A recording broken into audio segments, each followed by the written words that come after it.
Everyone, Morning, teacher. we're going to discuss about comparing fractions. Again, Addition. very good. I have here an examples of comparing fractions or the fractions to be compared.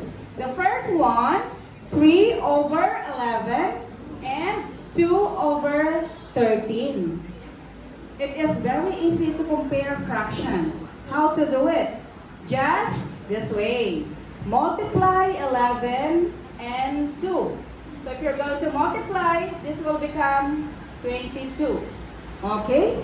Then, next one is 13 and 3. You're going to multiply these two numbers. The answer is, what is the answer? 3 times 13? The answer is 39. Which is bigger? 39 or 22? 39, perfect. So, 3 over 11 is greater than 2 over 13. Is it easy to compare fractions? Easy, very good. Let us proceed to number 2. Number 2 is 4 over 5 and 5 over 6.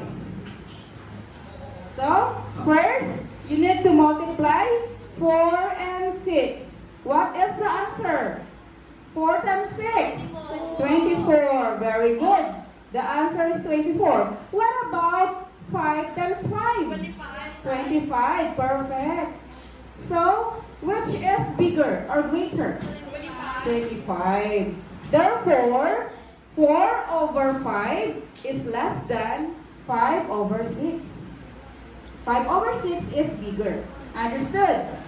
I'll give you another example. We have number 3.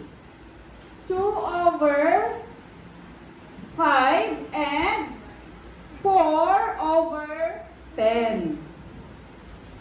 Which of the following is bigger? Okay. Let us see. Just multiply 2 and 10, 20.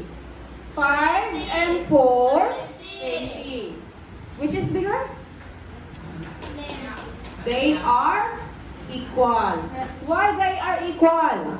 Because 2 over 5 is, yes. Okay. 2 over 5 is the same with 4 over 10. Okay? Or 4 over 10, we are going to reduce it into lowest term. It should be 2 over 5 by dividing 2 over 2. 4 divided by 2 is 2. 10 divided by 2 is 5. Okay, similar fraction. Understood?